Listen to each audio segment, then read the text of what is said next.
Hello, biology. This is going to be our final study guide review. I'll be going over kind of the study guide on this. I created a separate PowerPoint to go over some common ideas or some things that we kind of missed on quizzes, things like that. So I took a look at the quizzes and came up with some questions or some points of interest that we need to look into. So first off, let's talk about the final itself. The final itself will only be on the 2 units that we covered in distance learning. So we will be covering only plants and animals on our final. It is not a cumulative the whole entire year or even the whole entire semester. Usually that's what it was going to be, but because of things, we learn to adapt, right? We learn about all that. So we are adapting here, we are evolving, and we are going to be covering plants and animals. This section, this part will be on plants. You have a following that will be on animals. So that way you have 2 classes this week. Both of those classes will be going over one, and then the other will cover the rest. Okay, so to go over the test, 100 multiple choice question covering chapters 22 through 29. It accounts for 15% of your overall semester 2 grade. What else? That's about it. So plants will be covering chapter 22, 23, and 24. And then animals, next topic or next recorded lecture will cover 25 through 29. So if you break it down, it comes out to about 12 questions a chapter, not too difficult.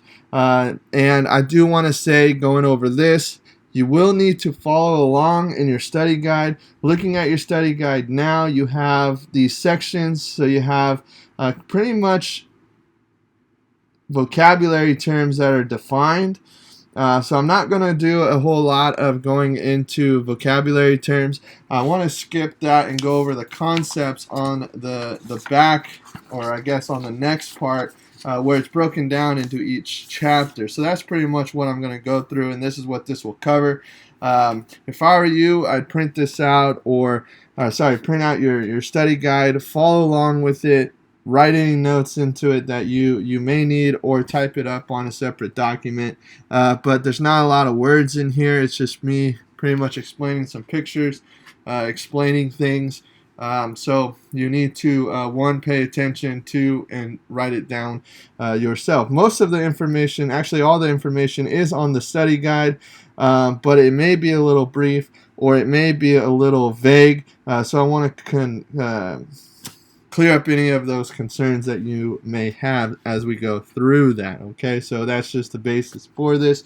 Let's jump in. So 22, 23, and 24.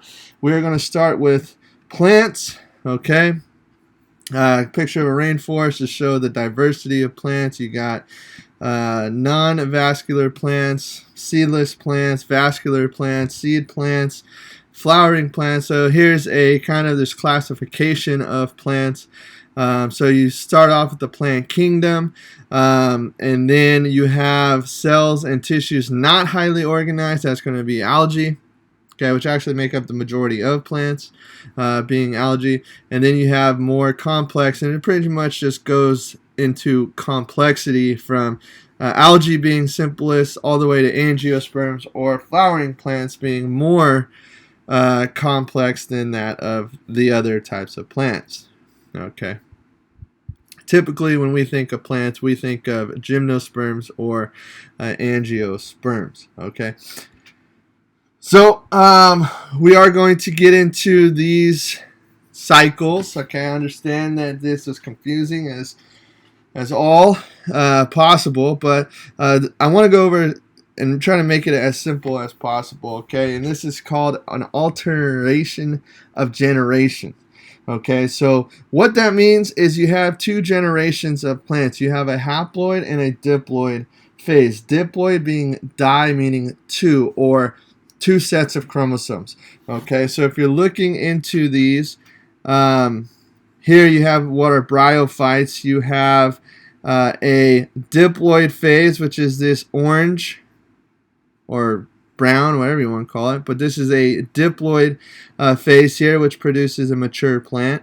Okay, then you have what is a haploid, or half of the chromosomes, which produces gametes. Okay, so in the haploid phase, you're producing gametes. That's why you see sperm here. That's why you see eggs here. So female plant is going to look something like this. All right, where you get spores. Spores are going to bud. Then here you get egg, and then finally you get fertilization. Once you have fertilization, then you will have a diploid phase where it goes back into this cycle. So plants are constantly changing and changing these generations. So this is a bryophyte. Okay, bryophyte are non-vascular plants. Okay, no seed as well. All right, these are like your mosses, your lichen, those type of plants. They need to be in a moist area simply because they're going to use water. That's what that is here. That's water. They're going to use water in order to fertilize. So they don't have any way to transport that water, so they need the environmental water that's going to cause it to transport. Pretty much just releasing its sperm and egg into the water and letting nature take course. All right. So what we need to know is that alteration of generation is a change from a haploid phase, which is these gametes, and into, once you have fertilization, into an adult mature phase here, which is a diploid phase. Okay, so bryophytes. I skipped over algae because algae is very simple. It is it's multicellular, meaning it has multiple cells, but a lot of times it's single cells. Okay, they don't have differentiation of cells or anything like that, so it's very basic, and we're not going to concern ourselves with that. So next, okay, as far as the next complex is going to be that of vascular plants. Okay, so here if we're looking at a cladogram, these will be non-vascular. Then you have vascular. So these are going to have some vascular tissue. Okay, but these are using spores to reproduce. If you look here, that is a spore. If you look here, that is a spore. So we still have not used pollen yet. Okay, so it's pretty much what happens here. You have your spore, egg, fertilization. Okay, so meiosis is going to create gametes. Here's gametes. Okay, so this is your haploid phase. Then you get fertilization, and you get your diploid phase here for your ferns. Okay, so your ferns are going to have use spores. They're going to use the wind or area. You did an activity where you counted spores from ferns in forests and things like that. Pretty much what they're going to do is release it into the air, and a female meets a male, and you get fertilization, and therefore you'll have much different. Okay. Once again, you have spores. Okay, so spores, you're going to release a lot of spores. Now you're going to have gymnosperms. Now you have a seed. Okay, so that's important. That's what separates these vascular plants here. There is no seed here. They use spores. Here you have seed. Now in a gymnosperm, it's called gymno, meaning naked, naked sperm or naked seed. Okay, so you have a female cone and a pollen cone or a male cone here. These are structures as far as which we're going to undergo meiosis here. Once you have meiosis, you get a haploid phase until fertilization occurs. Okay, same thing here. You have these structures. The cone will open up so that way the pollen can reach inside, because if you see here, you have the ovule here. This is the part that needs to be fertilized, and that is the part that is going to produce a plant. Okay, so How these are going to fertilize, okay, or what we call pollinate. In plants, pollination is the process of pollinating, where pollen, female, the male pollen grain is going to fertilize the female structures. So therefore, you can get fertilization, and you become into a haploid phase here. Okay, so diploid here. Okay, then haploid happening in here. So a little different because you have the structures here that are going to cause it to with the seed. Okay, so you're going to have this egg nucleus. It's going to form fertilization, but you can see here that you have all the haploid pretty much happening here. All right, and then after, once again, you have diploid happening there. So once again, main thing after fertilization is a diploid phase. After meiosis here is a haploid phase, right? So you see all these haploid. If you're looking at this key here, this is all green here, which is haploid phases. Okay, and then you have the most common, all right, what we tend to think of. Plants, flowers here. Flowers then are going to change to fruit and so forth, be able to produce and spread and transport and things like that. Okay, so this is mainly just going over the different types of plants and seeing their kind of different life cycles that are going to go on. Bryophytes, pretty simple. Ferns, a little more simple. A little more complicated. Gymnosperms being a little more complicated than the last, and then now having to add the flower to fruit formation, being that of plants. Okay, so that's pretty much chapter 22. Really just looking at introduction, laying out all the different types of plants. This chart here is a good chart to help you. These are really the different phyla of plants. You have angiosperms, gymnosperms, pteridophytes, bryophytes, and algae. So you only have 5 different types of phyla for the kingdom.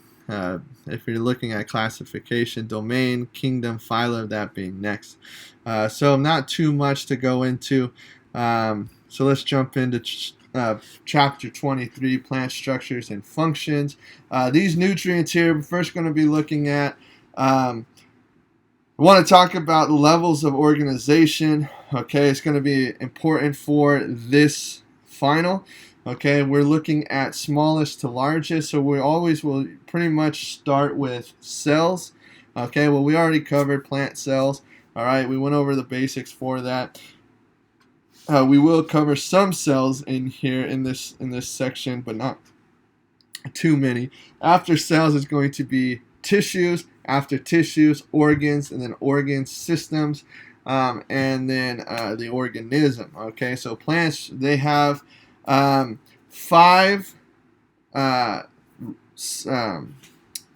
organs. Okay, you have the roots, the stems, the leaves, the fruit, and the flower. Okay, so you have those 5 different. You can argue 4 if you want to say fruit and flower are the same thing, but they do kind of change structure. So that's why you have them being different. All right. So we're first going to take a look at the root here. All right. Now, the one thing I want you to understand is that every organ is going to be made out of tissues. Now, every tissue type, there's only 3 tissue types in plants. Okay. In humans or in animals, you only have 4 tissue types. Okay. So you don't have a terrible amount of tissue types. Now, based on cell structures and things like that, they can produce different functions. All right. But you have dermal tissue. Okay. Dermal tissue is going to be pretty much on the outside. That's going to be used for protection. All right. So if you're looking at this root here, if you're following my pointer, the epidermis, okay, that's your skin. That's what you see. It provides the same function here, that it's going to protect things from going in Therefore, it's going to be selective, permeable, what can and cannot enter. Okay, you see that it is what is called endothelium tissue, very small. It's not very hard to pass through if you are the right things. Then you have vascular tissue. Think of that as kind of like your blood vessels. It has the exact same function. It's going to provide nutrients to the plant. So those reach all the way from roots all the way to the leaves. And that's supply nutrients, water, pretty much whatever the plant needs. It's going to do that. And then you have the ground tissue, which is this here. This here is going to be what is called ground tissue. So ground tissue here is going to be mostly used for storage. Okay, remember plants go through these process of dormancy, growth, seasons, things like that. So when that happens, they need ways to store. So ground tissue is going to be a way to store. Okay, so if we're looking at the structure of a root, just based on pretty much what this looks like, we can see the function of it for the most part. Okay, so you have a large amount of ground tissue, which is used for storage, so therefore it's going to help aid in storage. And also it has a pretty good size of vascular tissue, which is going to aid in absorption. Remember, these are growing down into the ground, so it's taking in nutrients and it's taking in water from the ground. So therefore the plant can grow. Some of these nutrients, there's only 3 that I really want you to focus on because these are what's in your fertilizer. So you can look at it. You will see percentages or numbers, and that's based on this NPK, or nitrogen, phosphorus, potassium. Okay, so nitrogen is the synthesis of proteins for growth. Okay, so nitrogen helps with plant growth. Phosphorus is cellular division, formation of energetic structures. Okay, so synthesis of proteins for growth. Then you have division. Okay, and then potassium is the transport of sugars, formation of starch, stomata control, cofactor of enzymatic reactions, reduces susceptibility to plant disease. Okay, so those 3 there are important to know. Pretty much those are going to be used in your fertilizer. So looking into stems now, so you have roots that are growing into the ground. Then you have stems that are going to grow up towards the sun. Everything is phototropic, meaning it's growing towards the sun. It's going to compete for the sun. We know that photosynthesis is the source of food for plants. So therefore, everything's going to want to try to capture sun and grow towards the sun. Okay. Now, if you're looking at these cross sections here, you have these cells, sclerenchyma cells. These are going to be used for storage. You have the pith here, which is also used for storage. You can see that being ground tissue. You have vascular tissue here. Vascular bundles, pretty much, it looks like just straws all pretty much pushed together. And that's because these vascular bundles here are going to be the structures in which transport the plants. Okay,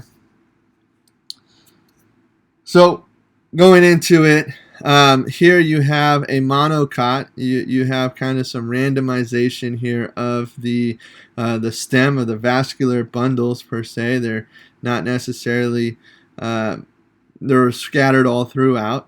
All right, and then you have what is a dicot.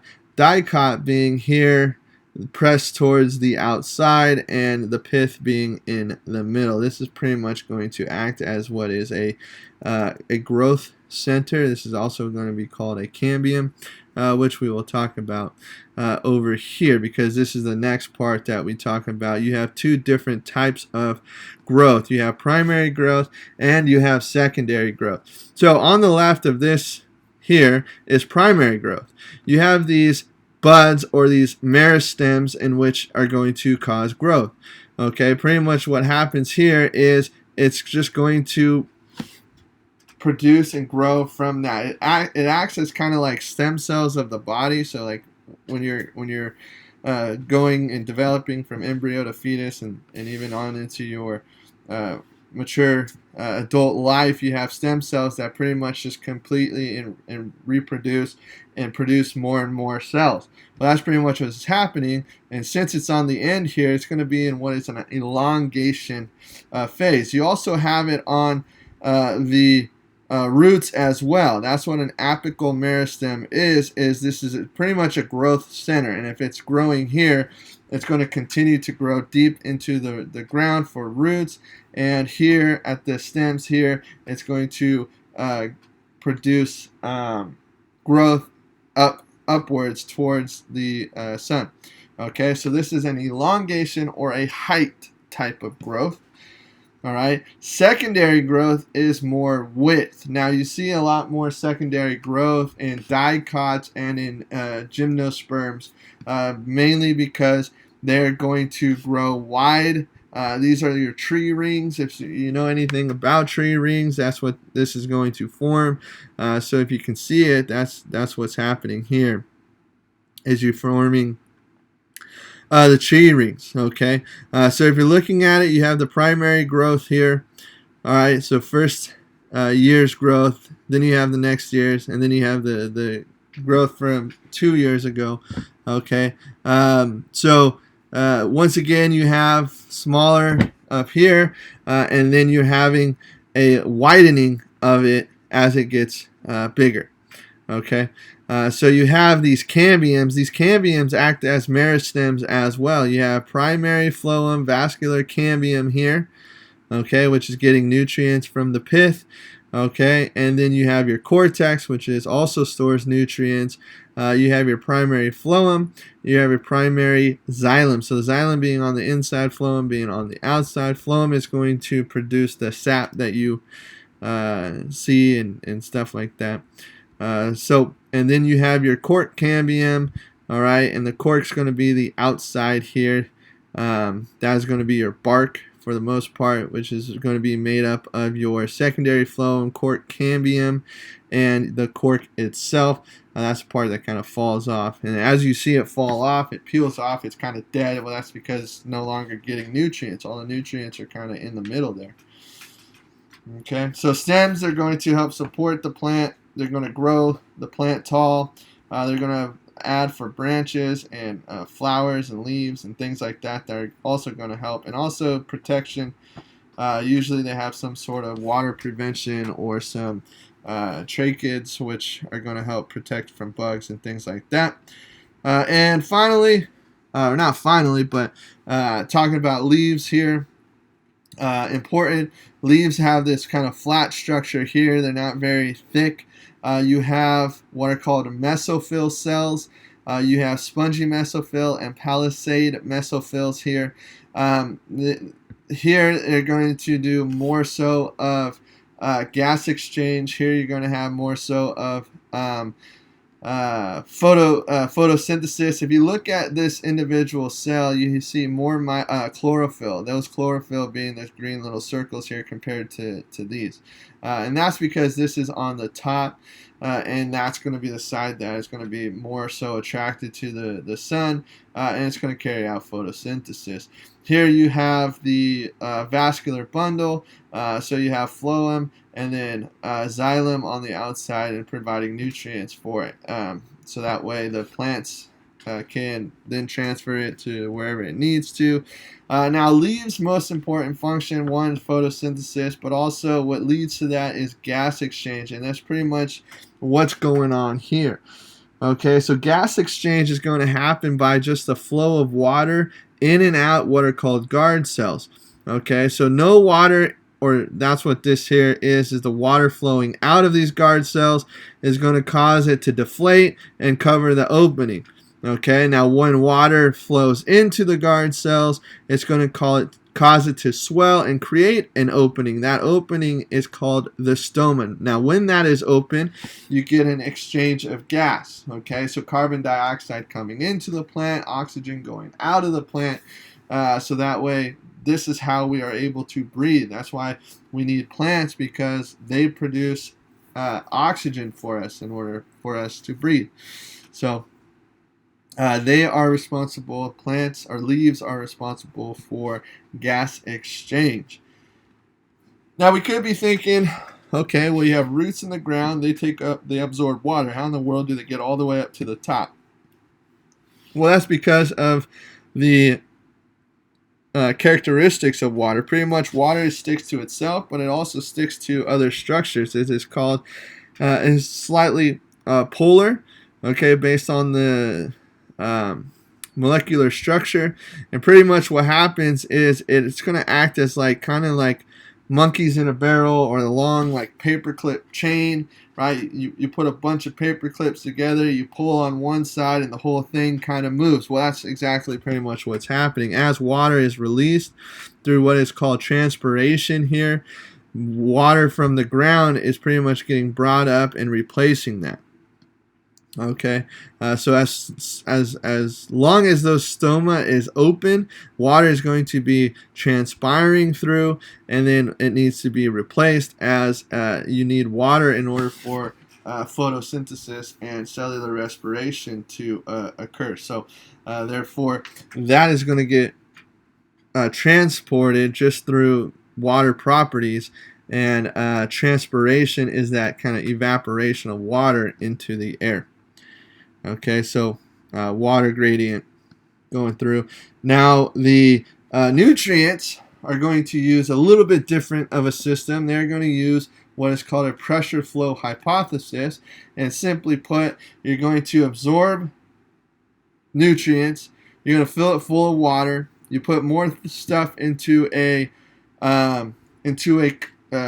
container, you're going to increase pressure. Well, the only way for that to go is up, or to wherever it may need be into the plant. Okay, so think of it kind of as you're putting more and more into kind of this area, and then that pressure is going to increase, the water in, nutrients in, and it's going to cause it to rise up. As pressure increases, it's going to rise. Think of it kind of like a thermometer, right? What happens in a thermometer is you have a liquid, that liquid gets heated, the pressure is going to increase, causing it to rise into the structure, and that's pretty much what's happening. Is you increase the pressure, and it's going to go from from a high pressure to a low pressure, and that's that usable space. So that's why you get nutrients throughout the plant.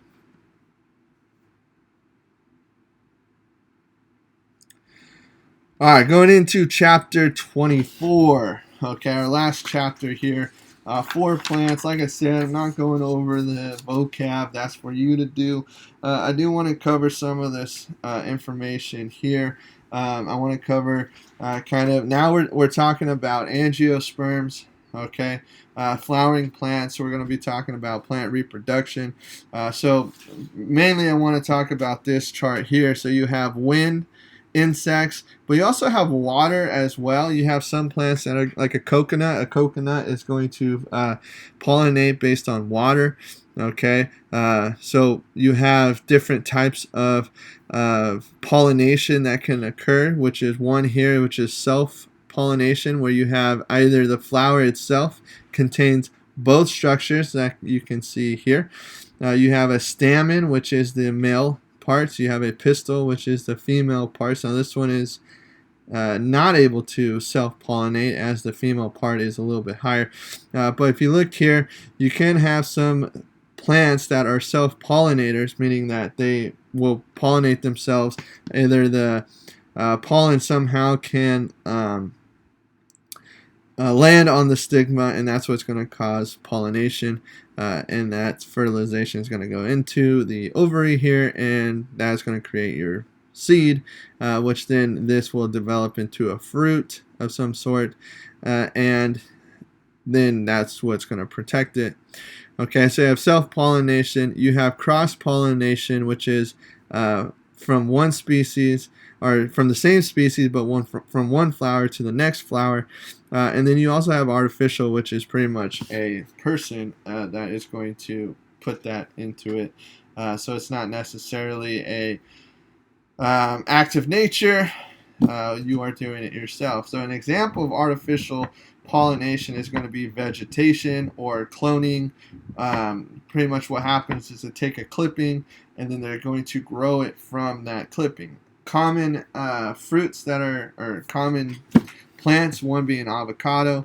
So you use the same seed, put it in there, and you're able to grow that same exact plant. So artificial is going to lack diversity.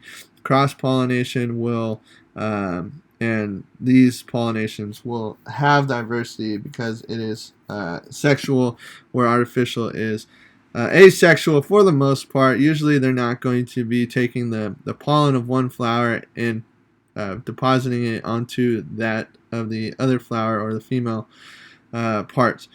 How does that happen? Well, wind. Okay, wind for gymnosperms. It's going to just pretty much blow the pollen. Okay, the cones open up, pollen goes in there, you get fertilization. Insects here. Insects are usually the most common way for angiosperms. And then also, once again, water. So if you have water and pretty much produce the pollen into the water, and the water goes into the parts of the flower, and it's able to pollinate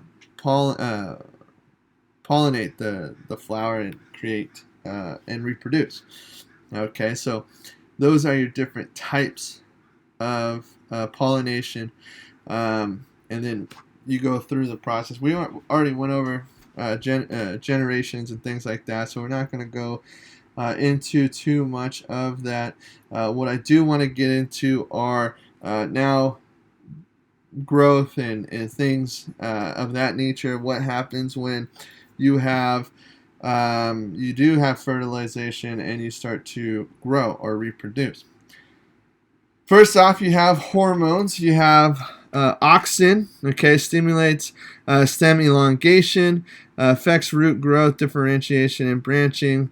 You have ethylene, cytokinins, gibberellins, and abscisic acid. All right, so pretty much what's going to happen here is you have these hormones. These hormones are pretty much going to cause the plant growth. Okay, just as humans, you're pretty much controlled either by neurotransmitters or hormones that tell your body what to do, when to do it, and how to do it. Okay, well, same thing for plants. Their hormones are these, their functions are here, and where they are right here. So you need to take a look at that. I do want to go over a couple what are called tropisms, or these are kind of characteristics. All right. The first tropism is photo, meaning light. So phototropism is that all plants are going to grow towards the light. Okay. So if you see here, this plant here is just going to grow straight up, and straight up. Okay. Always growing towards the light. Now this picture here has actually two different types of tropism. That being gravitropism is the other, and that's going to be based on gravity. Okay.